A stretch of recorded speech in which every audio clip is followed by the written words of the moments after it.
One wrong digit. That was all it took to change Olivia Vance's life from a boring tragedy into a dangerous thriller. She thought she was sending a final angry breakup text to her cheating ex-boyfriend. She thought she was screaming into the void. She didn't expect the void to text back. And she certainly didn't expect the person on the other end to be Silas Vane, the most feared man in the Chicago underworld. When the devil invites you to his penthouse to make you forget, do you run away or do you run toward the fire? This is the story of a wrong number, a ruthless mafia boss, and a love story written in blood. Buckle up. The rain in Chicago didn't just fall. It hammered against the pavement of Wacker Drive like a judgment. Olivia Vance stood under the dripping awning of a closed coffee shop, her suitcase soaking up the dirty street water. Her mascara was running, creating jagged black tracks down her pale cheeks, but she didn't wipe them away. She wanted the world to see the wreckage. She wanted the universe to acknowledge that Gregory P. Miller was a monster. 30 minutes ago, Olivia had walked into the apartment she paid half the rent for, carrying a bag of Greg's favorite Thai takeout from Spoon and Silver. She had found Greg in their bed. Not just in bed, but in bed with the daughter of his boss, a 20-year-old intern named Jessica, who was currently wearing Olivia's favorite silk robe. The argument hadn't been a screaming match. It had been worse. It had been cold. "Honestly, Olivia," Greg had said, pulling his boxers up with a casual indifference that cut deeper than a knife, "you're just vanilla. Safe. Jessica is the future. You're just the placeholder I forgot to evict." He had thrown her out. Literally. He told her she had 10 minutes to pack a bag before he called the cops for trespassing. He claimed his name was the only one on the lease. A lie she knew was false, but in the heat of the moment, with Jessica smirking from the duvet, Olivia had panicked. She grabbed what she could and fled. Now, shivering in the October chill, the shock began to fade, replaced by a white-hot, blinding rage. Her thumbs hovered over the cracked screen of her iPhone. She needed to say it. She needed to have the last word. She needed to hurt him, even if it was just with words. She typed furiously, her fingers slippery with rain. "I saw everything. You are a soulless, pathetic narcissist. Don't think for a second you got away with this. I hope you choke on your lies. Don't ever contact me again. We are done." She pulled up Greg's contact, or at least she thought she did. Her vision was blurred by tears, and a droplet of rain splattered onto the screen, ghost-touching the keypad. She hit the contact that started with 312 and pressed send. She stared at the screen, waiting for the delivery receipt, waiting for the typing bubble, waiting for Greg to beg, or to insult her, or to care. But the phone didn't buzz with Greg's name. A new message bubble appeared, a gray one, from a number she didn't recognize. "Unknown number. That's a lot of fire for a Tuesday night. Who is this?" Olivia blinked, wiping the rain from her eyes. She checked the recipient number at the top. She had mistyped the last digit. Instead of a 4, she had hit 5. She let out a bitter, hysterical laugh. Of course. She couldn't even break up correctly. She was homeless, humiliated, and now harassing strangers. "Olivia, I'm sorry. Wrong number. My boyfriend is a cheating scumbag and I just got kicked out. Ignore this." She went to lock the phone, ready to find a cheap motel when the phone buzzed again. Immediate response. "Unknown number. He kicked you out?" In this rain, Olivia hesitated. Why was she talking to a stranger? But then again, who else did she have? Her parents were in Ohio, and her friends were all Greg's friends first. Olivia? Yeah, Chicago charm, right? 3 dots danced on the screen for a long time. The stranger was typing, then stopping, then typing again. Unknown number. Revenge is a dish best served immediately. But sadness? That needs to be drowned. Unknown number. Where are you? Olivia frowned. The sensible part of her brain, the part that worked as a paralegal and paid her taxes early, screamed stranger danger. But the broken part of her, the part that had just been called vanilla and forgettable, felt a strange pull. Olivia, Wacker, and heavy rain. Unknown number. I'm at the Blackwood penthouse on Lakeshore. Come over. I have a bottle of Macallan 1926 and a view of the city that makes you realize how small men like your ex really are. Unknown number. Come over. I'll make you forget him. Olivia stared at the text. The Blackwood penthouse. Everyone in Chicago knew the Blackwood. It was a fortress of glass and steel, the residence of the ultra-wealthy and the untouchable. The Macallan 1926? That whiskey cost more than her college tuition. Who was this? Olivia, I don't even know who you are. Unknown number. I'm the guy offering you a towel and a drink. The Uber is already on its way. Look for the black Escalade. License plate ending in Vane. A black SUV pulled up to the curb exactly 10 seconds later. The window rolled down. The driver wasn't a generic Uber driver. He was a mountain of a man, with a scar running through his eyebrow and a suit that cost more than Greg's car. Miss Vance? The driver asked. Olivia froze. She hadn't given the stranger her name. How do you know my name? She whispered, clutching her suitcase handle. The driver smiled, but it wasn't unkind. Mr. Vane is very thorough with his phone contacts. He traced the number. Get in. It's cold. Vane. The name hit her like a physical blow. Silas Vane. She worked in law. She knew the rumors. Silas Vane wasn't just a businessman. He was the Shadow King of Chicago. Real estate, shipping, gambling. If money moved in the city, Silas Vane took a cut. He was dangerous. He was lethal. And he had just invited her over to make her forget. Olivia looked back at the empty, rainy street where her old life had just died. Then she looked at the warm, leather interior of the Escalade. To hell with it, she muttered. She got in the car. The elevator ride to the penthouse was silent. The large man, who introduced himself as Marcus, stood with his hands clasped behind his back, watching the floor numbers climb. 40, 50, 60. When the door slid open, Olivia wasn't stepping into an apartment. She was stepping into a void of luxury. The entire front wall was floor-to-ceiling glass, offering a panoramic view of the storm-lashed Lake Michigan and the glittering city skyline. The room was dark, lit only by the city lights and a low amber fire crackling in a modern hearth. In the center of the room, sitting on a velvet Chesterfield sofa, was a man, Silas Vane. He didn't look up immediately. He was pouring an amber liquid into 2 heavy crystal glasses. He was wearing a white dress shirt, the top 3 buttons undone, sleeves rolled up to reveal forearms corded with muscle and inked with faint, geometric tattoos. His hair was dark, almost black, swept back with a careless precision. "You're wetter than I expected," Silas said. His voice was a low baritone, vibrating with a rough texture that made the hair on Olivia's arms stand up. "It's raining," Olivia said, her voice trembling slightly.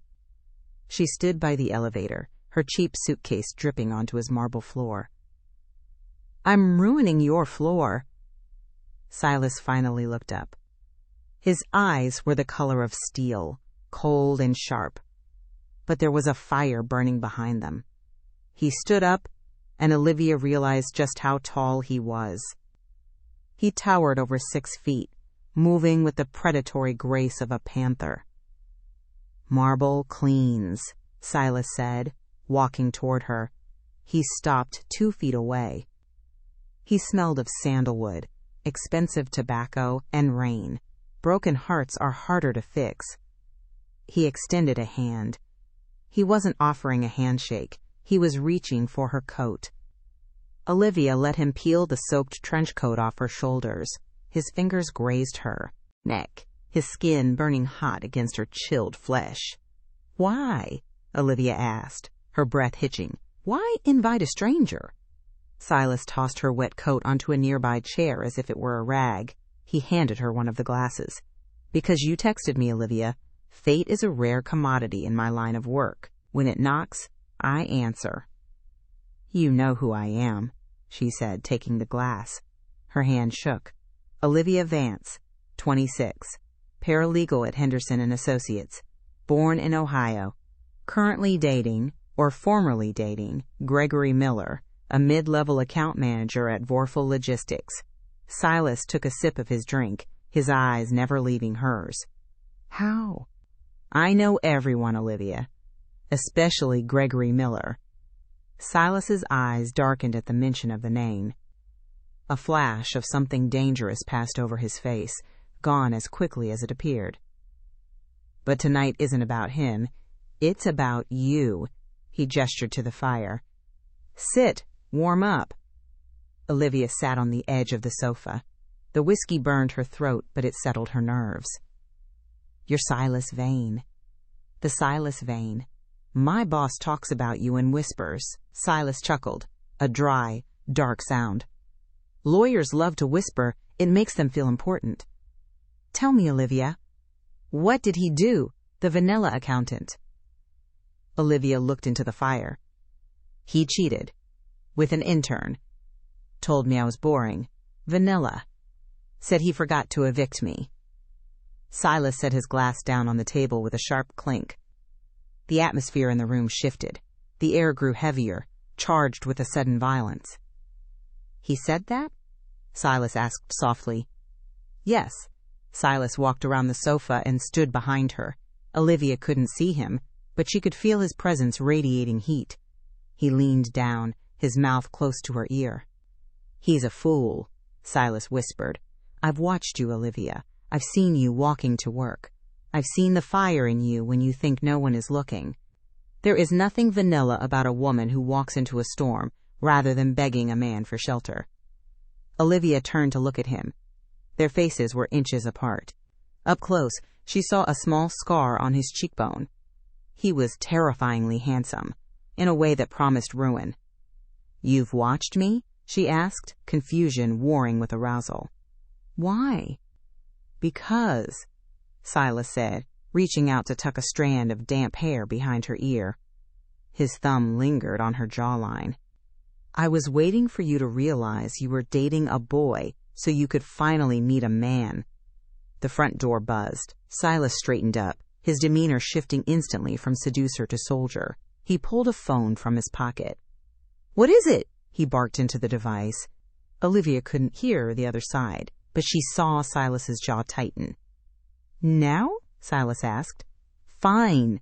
Send him up, but check him for wires. He hung up and looked at Olivia. It seems your evening is about to get complicated. Gregory is downstairs in the lobby. Olivia jumped up, panic seizing her chest. Greg? How does he know I'm here? I didn't tell him. He doesn't know you're here, Silas said, a cruel, amused smile playing on his lips. He's not here for you, Olivia. He's here for me. He owes me money. A lot of money. Olivia's eyes widened. Greg owes the Mafia money? Gambling debts. Bad investments. Greed. Silas listed them off casually. He's coming up to beg for an extension on his loan. Silas walked over to a wall panel and pressed a button. A section of the bookshelf slid open, revealing a hidden room equipped with monitors and sound equipment. Go inside? Silas commanded, pointing to the hidden room. Watch. Listen. See the man you cried over for who he really is. Silas, Go, he ordered, his voice brooking no argument.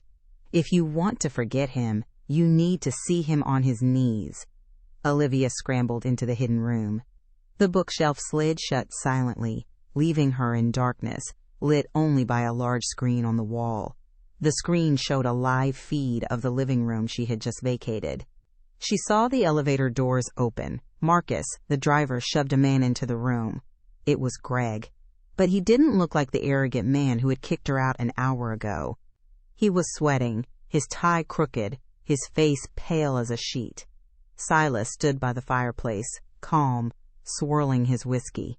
Mr. Miller, Silas said, his voice echoing through the speakers in Olivia's hiding spot. You're late with my payment. Greg fell to his knees, literally dropped to the floor. Mr. Vane, please. I had a setback. My girlfriend, my ex-girlfriend, she stole some cash when she left tonight. I swear I had it. Olivia gasped, her hand flying to her mouth. He was lying. She hadn't taken a dime. He was blaming her to save his own skin. On the screen, Silas took a slow step toward Greg. "Is that so? You're blaming the woman you just threw out into the rain?"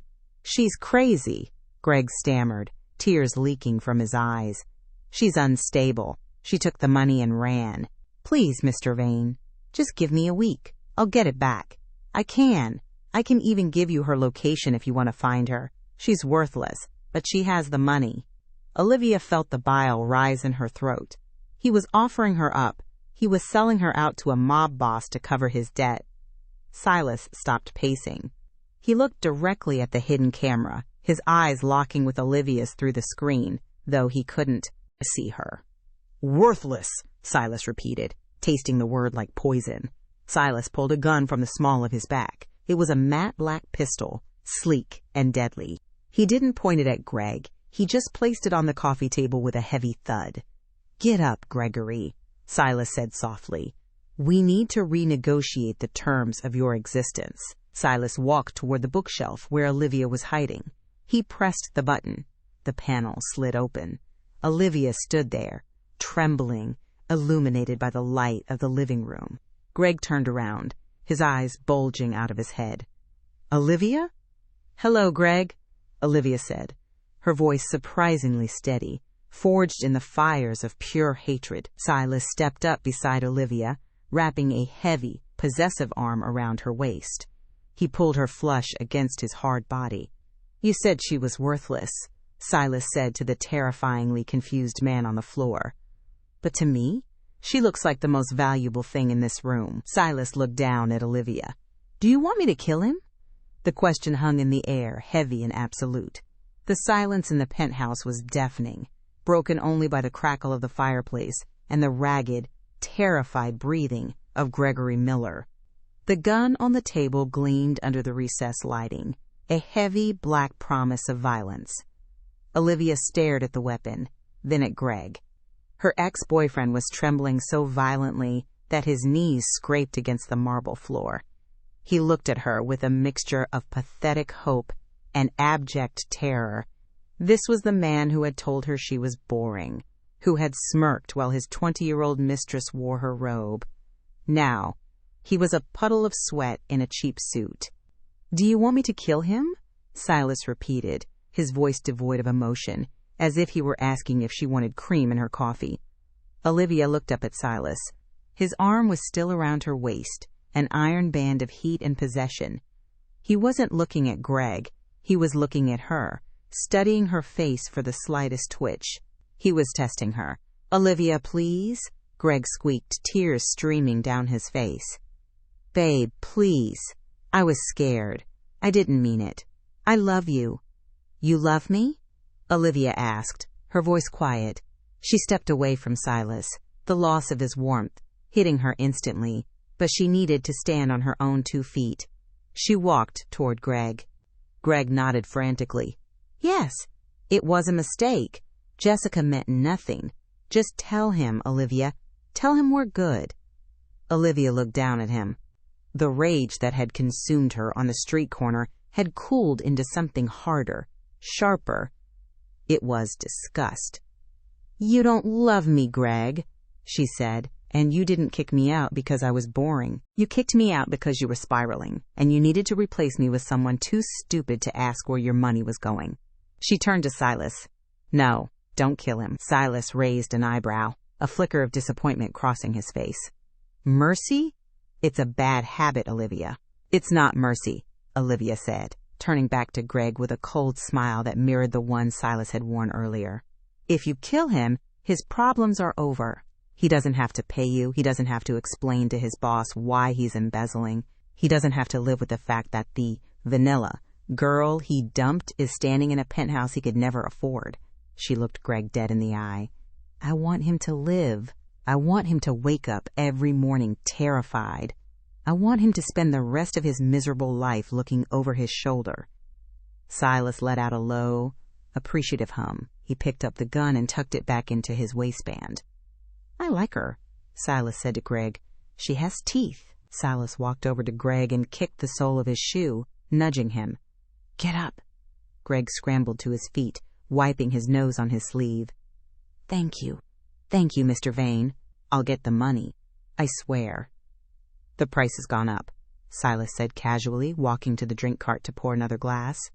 20% interest, compounding daily, for the inconvenience of bringing my evening to a halt, and for lying about Miss Vance." 20? Greg paled. "Mr. Vane, I can't." "Then I suggest you start selling organs." Silas cut him off. "Marcus, get this trash out of my sight. If he comes within 5 miles of this building, or if he tries to contact Miss Vance, break his legs. If he does it twice, break his neck." Marcus, the giant driver, grabbed Greg by the back of his collar and dragged him toward the elevator. Greg didn't fight. He hung limp, defeated. As the elevator door slid shut, his eyes met Olivia's one last time. He looked small, insignificant. When they were gone, the room fell silent again. Olivia felt the adrenaline crash. Her knees buckled. Silas was there instantly. He caught her before she hit the floor, scooping her up into his arms as easily as if she weighed nothing. "Easy," he murmured against her hair. "The show is over. You can breathe now." Olivia tried to speak, but the exhaustion of the breakup, the rain, and the near execution overwhelmed her. "I have to go. I need to find a hotel." "Don't be ridiculous," Silas said, carrying her toward a hallway that seemed to stretch for miles. "You have no luggage, no coat, and a man who just tried to frame you for theft is loose in the city. You're staying here." "I can't stay with you. I don't know you. You're a mobster." She whispered the last word, afraid the walls might hear. Silas kicked open a door to a bedroom that was larger than her entire old apartment. He set her down gently on a bed covered in charcoal gray silk. "I am a businessman, Olivia. I just happen to work in a high-risk industry," Silas corrected her. He pulled a duvet over her. "Sleep. Marcus is outside the door. No one gets in. Not Greg. Not the police. Not God himself unless he has an appointment." Olivia wanted to argue. She wanted to run. But the bed was soft, and the smell of sandalwood was intoxicating. Her eyes felt heavy. "Why?" she mumbled, her consciousness fading. "Why help me?" Silas stood in the doorway, his silhouette framed by the dim hall light. "Because," he said softly, "you sent the text to the wrong number, but you found the right man." Olivia woke to the smell of roasted coffee and the sound of seagulls. For a moment she panicked, not recognizing the high ceilings or the modern art on the walls. Then the memories of the previous night came rushing back. The rain. The text. The gun. She sat up. She was still in her clothes from yesterday, though someone, Silas, had removed her shoes and placed them neatly by the bed. She wandered out into the living area. The storm had passed. The floor-to-ceiling windows revealed a Chicago morning so bright it hurt her eyes. The lake was a sheet of blue glass. Silas was sitting at the dining table, reading a newspaper, an actual, physical newspaper. He was wearing a slate gray suit, perfectly tailored, with a crisp white shirt. He looked like the CEO of a Fortune 500 company, not a man who threatened people with pistols. "Coffee?" he asked without looking up. "Is it poisoned?" Olivia asked, walking closer. Silas smirked, folding the paper. "If I wanted you dead, Olivia, I wouldn't use poison. Too impersonal." He poured a cup from a silver carafe and slid it across the marble table. Olivia took the cup. It was the best coffee she had ever tasted. "So what happens now? I thank you, I leave, and we pretend this never happened?" Silas leaned back in his chair, studying her. "Gregory called the police this morning." Olivia choked on her coffee. "What?" "He filed a report, claimed you stole $10,000 in cash and a watch before you left the apartment. He's trying to get ahead of the narrative. If he puts you in jail, he thinks he can leverage that to get me to back off." "That liar!" Olivia slammed the cup down. "I didn't take anything." "I know," Silas said calmly, "but the police don't. And since you have no alibi for where you went after you left, other than the home of a known crime figure, It complicates things. So I'm going to jail? No, you're going to get married. Olivia stared at him. The silence stretched, thick and heavy. Excuse me? Silas stood up and walked over to her. The sunlight hit his eyes, turning the steel gray into something lighter, almost blue. Not legally, not yet, Silas said. But socially, you need protection, Olivia. Greg is desperate. Desperate men do dangerous things. And I have a situation of my own. A situation? The Moretti family, Silas said, his voice tightening. Rivals. They believe I am weak because I have no attachments. They think I have nothing to lose, which makes me unstable in business. They are looking for a weakness to exploit. If I appear settled, if I appear to have a fiancé, it stabilizes my position. It makes me look like a man building a legacy. He stopped in front of her. I need a fiancé. You need a fortress. I am offering you the fortress.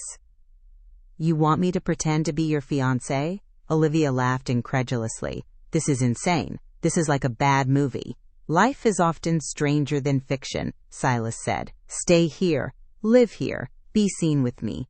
In exchange, I handle Greg. I handle the police. And I clear your name. Once Greg pays his debt, or is dealt with, you are free to go, with a substantial severance package. Olivia looked at him. It was a deal with the devil. She knew that. But the alternative was a jail cell and a cheating ex-boyfriend ruining her life. And, if she was being honest with herself, the way Silas looked at her made her blood run hot. What are the rules? She asked. Only one, Silas said, stepping closer, his voice dropping an octave. We have to sell it. In public, you are mine. You touch me. You look at me like I am the only man in the world. And I will do the same for you. And in private? Olivia whispered, her heart hammering against her ribs. Silas's gaze dropped to her lips, then back to her eyes. In private, you are free. Unless you don't want to be? The tension in the air snapped like a rubber band. Olivia felt a flush rise to her cheeks. Fine, she said. I'll do it. Silas smiled, a genuine predatory smile. Good. Then we have work to do. Tonight is the Sapphire Gala. The Morettis will be there. It will be our debut. He pulled a black credit card from his pocket and handed it to her. Go to the Magnificent Mile. Buy a dress. Something that says, touch me and you die. Marcus will drive you. 2 hours later, Olivia stood in the fitting room of Valentina's, the most exclusive boutique in Chicago. Marcus was standing guard outside the dressing room door, crossing his massive arms and terrifying the sales assistants. Olivia looked at herself in the mirror. The dress Silas had pre-approved via text was stunning. It was emerald green silk, backless, with a slit that went up to her thigh. It hugged every curve, leaving nothing and everything to the imagination. She stepped out of the dressing room. The saleswoman gasped. Signorina, you look dangerous. That's the point, Olivia muttered. As she walked toward the counter to pay, the bell above the shop door chimed. A man walked in. He was handsome in a slick, oily way, wearing a suit that was a little too loud. With a gold chain visible beneath his open collar, he spotted Olivia immediately. His eyes raked over her body with zero subtlety. Bella, the man said, stepping into her path. I haven't seen you in Chicago before. A flower like you shouldn't be walking alone. I'm not alone, Olivia said, trying to step around him. The man blocked her path again. Come on. Don't be cold. I'm Dante. Dante Moretti. You might have heard the name. Olivia froze. Moretti. The rival family. I'm not interested, Mr. Moretti, she said, her voice shaking slightly. Dante reached out and grabbed her wrist. His grip was tight. I insist. Let me buy you a drink. Or the dress. I'm sure whoever you're with can't afford. Get your hand off her. The voice came from the doorway. It wasn't Marcus. It was Silas. He had come to check on her. Silas walked into the shop, the temperature in the room dropping 10 degrees. He didn't look at Dante. He looked at Dante's hand on Olivia's wrist. Silas. Dante sneered, though he released Olivia's wrist as if it were burning hot. I didn't know you were shopping for accessories. Silas moved so fast, Olivia almost missed it. One moment he was by the door, the next he was in Dante's face, one hand gripping Dante's throat, slamming him back against a rack of silk scarves. The sales assistants screamed. Marcus locked the front door and flipped the sign to closed. She is not an accessory, Dante, Silas snarled, his voice a low rumble of thunder. She is the future Mrs. Vane, and if you ever touch her again, I will cut off your hands and feed them to you. Dante gasped for air, his face turning red. You're bluffing. You don't marry. Things change, Silas said. He shoved Dante away. The rival mobster stumbled, straightening his suit, trying to regain his dignity. Dante looked at Olivia, then back at Silas. My father will hear about this disrespect. Tell him, Silas said, wrapping his arm around Olivia's waist, claiming her completely. Tell him to look for us at the gala tonight. I want him to see what a real queen looks like. Dante stormed out of the shop. Silas turned to Olivia. His eyes were blazing. He ran his hands down her arms, checking for injuries. Did he hurt you? No, Olivia breathed. She should be terrified. She had just witnessed an assault. But seeing Silas defend her, seeing the raw violence he unleashed just because another man touched her wrist, ignited something primal in her. You're shaking, Silas said. I'm not scared, Olivia said, surprising herself with the truth. Silas stared at her, his pupils dilated. Good, keep that fire. You're going to need it tonight. He leaned down and kissed her forehead. It was a chaste gesture, but it burned like a brand. Get the dress, Silas commanded. We have a war to start. The Gold Coast ballroom was a sea of diamonds, black ties, and hidden agendas. The Sapphire Gala was the most prestigious event on the Chicago social calendar, but for the people in Silas Vane's world, it was neutral ground, a place where treaties were whispered over champagne and wars were declared with a smile. When the heavy oak doors opened, the room didn't just go quiet, it froze. Olivia stood at the top of the grand staircase, her arm linked through Silas's. The emerald dress clung to her like a second skin, the slit riding high on her thigh with every step. She wore a necklace Silas had given her in the car, a teardrop emerald surrounded by diamonds that felt heavy and cold against her collarbone. Breathe, Silas whispered, his lips barely moving. You look like a queen. Now, look at me like I'm the king. Olivia turned her head, meeting his gaze. It wasn't hard to fake. In his tuxedo, Silas was devastating. He looked like a fallen angel, beautiful, dark, and dangerous. I'm terrified, she whispered back, smiling radiantly as if sharing a private joke. Good, Silas murmured, leading her down the stairs. Fear makes you sharp. As they descended, the whispers started. Is that her? Vane never brings a date. Look at the necklace. That's the Vane family heirloom. At the bottom of the stairs, the crowd parted. A waiter offered champagne, but Silas waved him away. He steered Olivia toward the center of the room, his hand warm and firm on the small of her back. Silas! A gravelly voice boomed. Olivia froze. An older man with silver hair and eyes like a shark stepped forward. He was holding a cane he clearly didn't need. It was Salvatore Moretti, the head of the rival family and Dante's father. Dante stood behind him, nursing a bruise on his neck, a souvenir from the boutique earlier that day. Salvatore, Silas nodded, his voice cool. Enjoying the evening? I was, Salvatore said, his eyes sliding over Olivia with predatory interest. Until I heard my son was assaulted by a man who supposedly preaches business first. Your son forgot his manners, Silas said, his grip on Olivia tightening imperceptibly. I simply reminded him of his place. This is Olivia, my fiancée. Salvatore's eyebrows shot up. Fiancé? You work fast, Vane, very fast. When you know, you know, Silas said smoothly. He lifted Olivia's hand and kissed her knuckles, keeping his eyes on Salvatore. We're very happy. Olivia forced a smile. Charmed, Mr. Moretti. Dante stepped forward, sneering. She doesn't look like your type, Silas. She looks soft. Soft things are precious, Dante, Silas said, his voice dropping to a lethal whisper. That's why we keep them in vaults, and why we kill anyone who tries to touch them. The tension was thick enough to choke on. The orchestra began to play a slow waltz. If you'll excuse us, Silas said. They're playing our song. He swept Olivia onto the dance floor before the Morettis could respond. As they spun into the crowd, Olivia let out a breath she had been holding for 5 minutes. You provoked them, she hissed, looking up at him.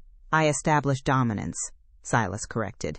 He pulled her closer, his hand splayed across her back. They moved perfectly together, Silas leading with a strength that was commanding yet surprisingly gentle. If I show weakness tonight, they attack tomorrow. If I show strength, they hesitate.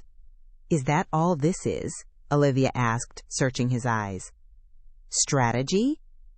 Silas looked down at her, the lights of the chandelier reflected in his steel-gray eyes. For a moment, the mask slipped. You're doing well, Olivia. Better than well. That didn't answer the question. Silas didn't reply. He spun her around, dipping her low. The world blurred. The music, the lights, the staring faces. All she could feel was him, the heat of his body, the scent of his cologne, the rough texture of his hand against her skin. For a moment, the lie felt terrifyingly real. Then she saw him. Over Silas's shoulder, near the bar, stood Greg. He wasn't supposed to be here. He definitely wasn't on the guest list. He was wearing the same suit from yesterday, looking disheveled and frantic. And he was talking to Dante Moretti. Olivia stiffened. Silas felt it immediately. He pulled her upright. What is it? Greg, she whispered. By the bar, with Dante. Silas didn't whip his head around. He slowly turned them in the dance, casually scanning the room. His expression didn't change, but his muscles turned to stone under his jacket. The fool, Silas murmured. He's signing his own death warrant. What are they doing? Olivia asked, panic rising. Dante is fishing, Silas said, and Greg is desperate. He's trying to sell information. He's probably telling Dante that our engagement is a sham, that you're just some ex-girlfriend he kicked out.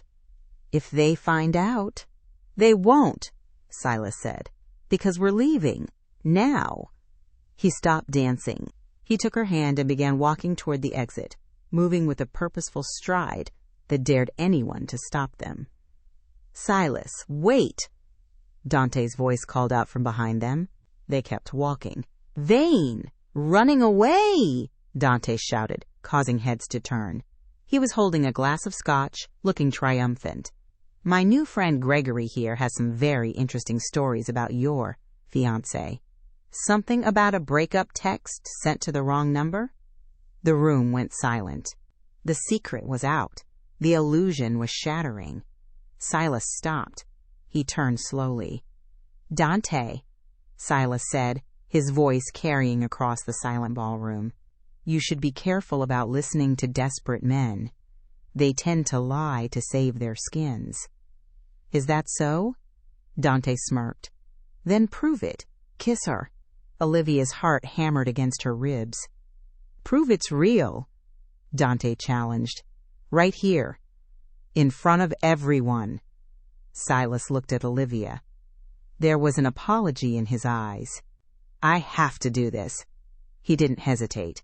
He grabbed the lapels of her dress, pulled her flush against him, and crushed his mouth to hers. It wasn't a polite stage kiss. It was possessive. It was hungry. It was a claim of ownership stamped in front of 500 witnesses. Olivia gasped against his mouth, and Silas used that moment to deepen the kiss, his tongue sweeping into her mouth, tasting her shock and her desire. Her hands flew to his hair, clutching him. The world fell away. There was no ballroom, No Moretti's, no Greg. Just Silas.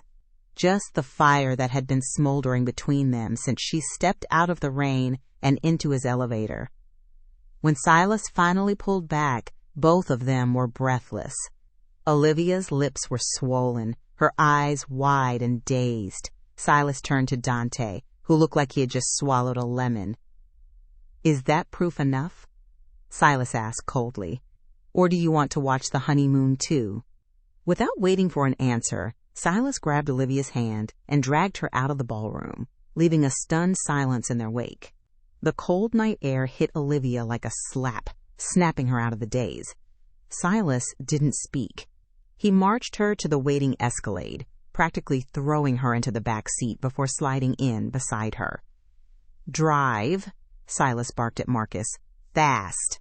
The car peeled away from the curb, tires screeching. "Silas," Olivia gasped, touching her lips. They still tingled. "Back there, Greg. Greg is a dead man walking," Silas said, staring out the window, checking the mirrors. "But right now, my concern is you. Dante knows. Or at least, he suspects enough to make a move." "What kind of move?" "The kind that ends with a closed casket."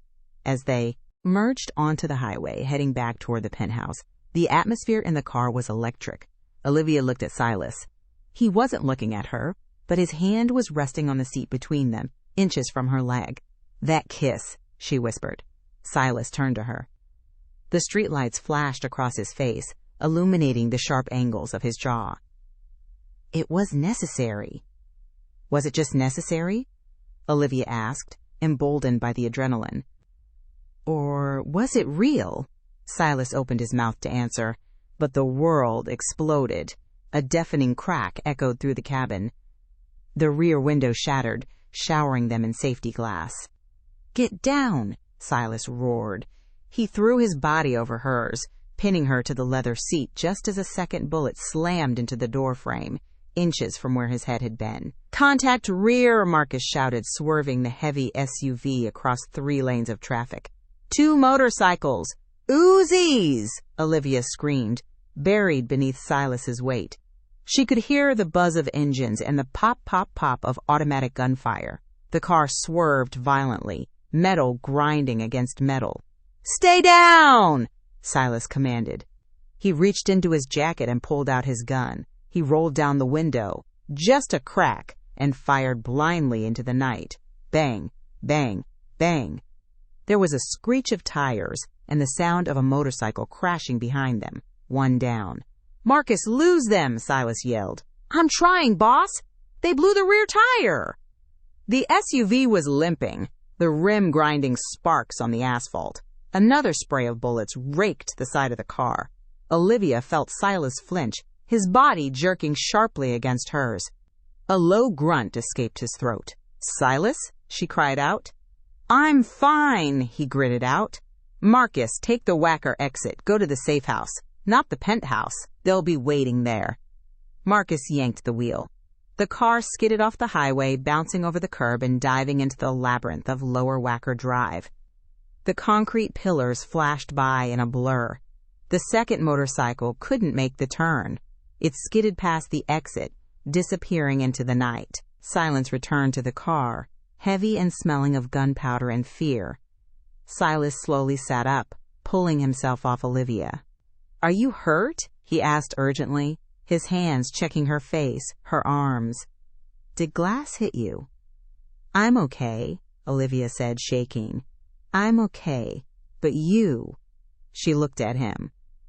In the dim light of the dashboard, she saw it. His white tuxedo shirt was no longer white.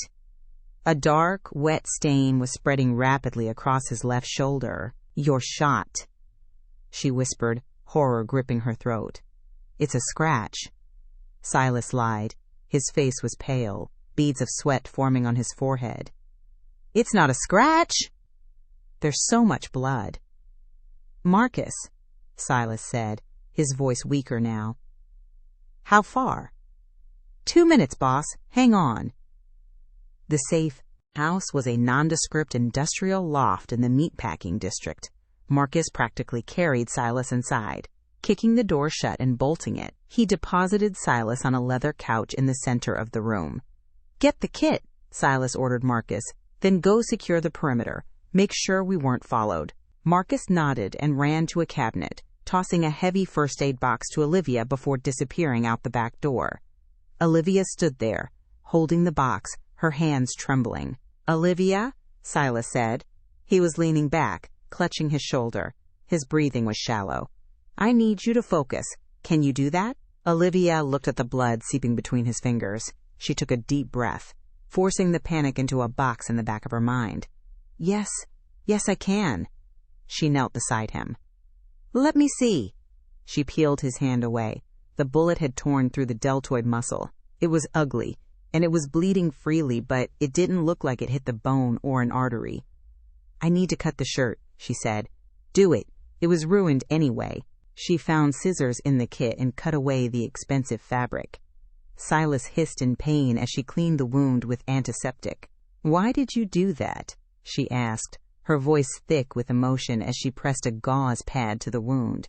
"You threw yourself over me. You took the bullet." Silas looked at her. His eyes were hazy with pain, but the intensity was still there. He reached out with his good hand, cupping her cheek. His thumb brushed away a tear she didn't know had fallen. "I told you," he rasped. "You're mine now. I protect what is mine." "It was a deal," Olivia sobbed, pressing down on the wound to stop the bleeding. "It was a fake engagement. You weren't supposed to die for a lie." "Olivia," Silas whispered. He grabbed her wrist, stopping her movement. "Look at me." She looked. "Do you think I would take a bullet for a contract?" Silas asked softly. "Do you think I would destroy my relationship with the Morettis for an employee?" Olivia's breath hitched. I don't know what you're saying." "The text was a mistake," Silas said. "But you coming to my house? That wasn't. You staying? That wasn't." He pulled her closer. The smell of copper blood mixed with his sandalwood scent. "At the gala," Silas murmured, his gaze dropping to her lips. "When I kissed you, I wasn't proving anything to Dante. I was proving it to myself." "Silas, tell me to stop," he challenged her, his voice rough.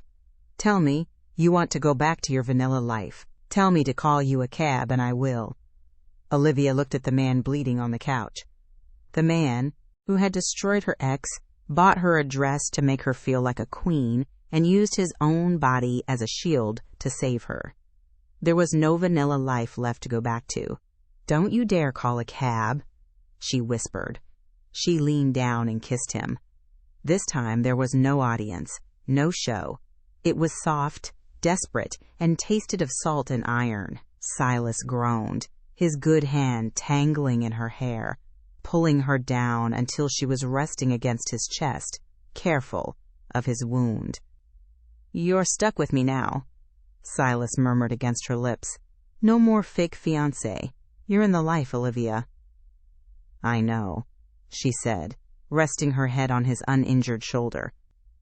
"Now shut up and let me bandage you before you bleed out on your nice rug." Silas chuckled, a low rumble in his chest. But the moment of peace was fleeting. Marcus burst back into the room, his gun drawn. "Boss?" Marcus said, his face grim. "We have a problem. Greg didn't just talk to Dante. He told them about the servers." Silas sat up instantly, ignoring the pain. The tenderness in his eyes vanished, replaced by the cold, hard look of the Don. "The servers?" Silas demanded. "How does he know about the servers?" "He's in IT, Olivia realized, horror dawning on her. He used to brag about hacking. He must have installed something on my phone when we were together. He's been tracking us. If Moretti gets access to my servers, he gets everything," Silas said. "My accounts, my contacts, the names of every judge and politician in my pocket." Silas stood up, swaying slightly. "We have to go," Silas said. "We have to get to the main hub before Dante does. If he decrypts those files, I'm finished." And you, he looked at Olivia, you'll be the first loose end they tie up. I'm coming with you, Olivia said, standing up. It's too dangerous. You can't type with one hand. Olivia shot back. And I know Greg's passwords. I can lock him out. Silas stared at her for a second. Then, a dark smile touched his lips. Get your coat, Mrs. Vane, he said. Let's go delete your ex. The server farm was located in the basement of an abandoned textile factory on the south side. It was a fortress of concrete and humming electronics. When Silas, Olivia, and Marcus arrived, the heavy steel door had already been breached with a blowtorch. They're inside, Silas hissed, gripping his injured shoulder. His face was gray, but his eyes were alert. Olivia, stay behind Marcus. If shooting starts, you drop. They moved silently through the corridors, the hum of the servers masking their footsteps. They reached the central control room, a glass-walled box overlooking rows of blinking blue lights. Inside, Dante Moretti stood with his arms crossed, watching a man type furiously at a terminal. It was Greg. Hurry up, you idiot, Dante snapped. The encryption is cycling. I'm trying, Greg sweated, his fingers flying across the keys. His firewall is insane. But I found a back door. I just need... Yes, I'm in the root directory. Silas kicked the door open. Get away from the console. Dante spun around, pulling a gold-plated pistol. Marcus instantly leveled his Uzi at Dante's head. It was a Mexican standoff. Silas, Dante smiled, though his eyes darted to Marcus's weapon. You look terrible. Leaking a little, aren't we? Greg jumped up from the chair, looking between the mobsters. Mr. Vane, I didn't want to do this. They made me. Shut up, Greg. Olivia stepped out from behind Marcus. Greg's jaw dropped. Olivia? What are you doing here? Finishing what you started, she said. She looked at the screen. You used the Admin 123 override, didn't you? You always were lazy with security. Olivia, listen, Greg pleaded, walking toward her. We can make a deal. I have his accounts. Millions, Olivia. We can take it. We can go to Cabo like we planned. We? Olivia laughed, a cold, sharp sound. You threw me out in the rain, Greg. You tried to frame me for theft. And now you want to go to Cabo?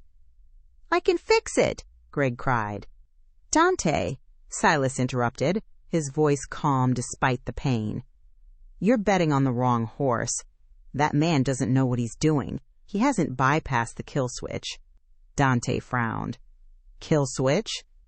If he downloads the files without the biometric key, Silas said, nodding at the screen, the servers wipe themselves. And they send a distress signal to the FBI cybercrimes unit with your current GPS location. Dante turned on Greg. Is that true? Greg stammered. I don't know. I didn't see a kill switch. He's lying, Olivia said confidently. Greg couldn't code his way out of a paper bag. He's about to send the feds to your front door, Dante. Dante's face twisted in rage. He realized he had exposed himself for nothing. He raised his gun, not at Silas, but at Greg. You incompetent rat! Bang! Greg screamed, clutching his leg as he collapsed to the floor. Dante had shot him in the thigh. Kill them all! Dante screamed to his men. But before anyone could pull a trigger, the room plunged into darkness. Olivia had slapped her hand onto the emergency power cutoff on the wall near the door. Get down! Silas roared. Muzzle flashes lit up the dark like strobe lights. Crack thud. Crack thud. Marcus moved with terrifying efficiency. In 3 seconds, it was over. When the emergency red lights flickered on, Dante was on his knees. Marcus's gun pressed to his temple. Dante's men were on the floor, groaning. Silas walked over to Dante. He took the gold pistol from Dante's hand and pistol-whipped him across the face, sending him sprawling. This is my city, Silas snarled, standing over him, and you just trespassed. Silas turned to Olivia. Clear the drive, then wipe Greg's existence from the database. Credit score, bank accounts, employment history, Everything. Olivia sat in the chair Greg had vacated. She looked down at her ex-boyfriend, who was sobbing, clutching his bleeding leg. "Please, Olivia," Greg whimpered. "Don't." Olivia didn't hesitate. She typed a command. "Format drive C/confirm. Consider us even," she said. The balcony of the villa in Lake Como overlooked the water, the Italian sun warming the stone. Olivia sat at the patio table, sipping an espresso. She wore a white linen dress and a massive diamond ring on her finger. Her phone buzzed on the table. It was a news alert from Chicago. Former accountant Gregory Miller sentenced to 10 years for corporate embezzlement. Claims he was, framed by the Mafia, dismissed by judge as delusional. Olivia smiled and swiped the notification away. "Good news?" a deep voice asked. Silas stepped out onto the balcony. He looked healthier, the color back in his cheeks, the wound on his shoulder long healed, leaving only a scar that Olivia traced with her fingers every night. "Just spam," Olivia said, looking up at him. Silas leaned down and kissed her. It was slow, confident, and filled with love. "Happy anniversary," he murmured. "It's been 6 months, Silas, not a year," she laughed. "I celebrate every day since you sent that text," he said, sitting beside her. He pulled a small velvet box from his pocket. "I got you something. A new phone." "I have a phone." "I know," Silas grinned, his eyes twinkling with mischief. "But this one has only one number saved in it. Mine."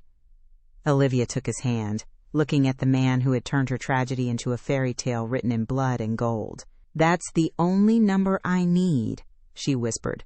And that is the story of how one wrong digit turned Olivia Vance from a heartbroken victim into the queen of the underworld. It just goes to show, sometimes the worst mistakes lead to the best destinations. And let's be honest, Greg got exactly what he deserved. What would you do if you accidentally texted a mafia boss? Would you run or would you take the ride?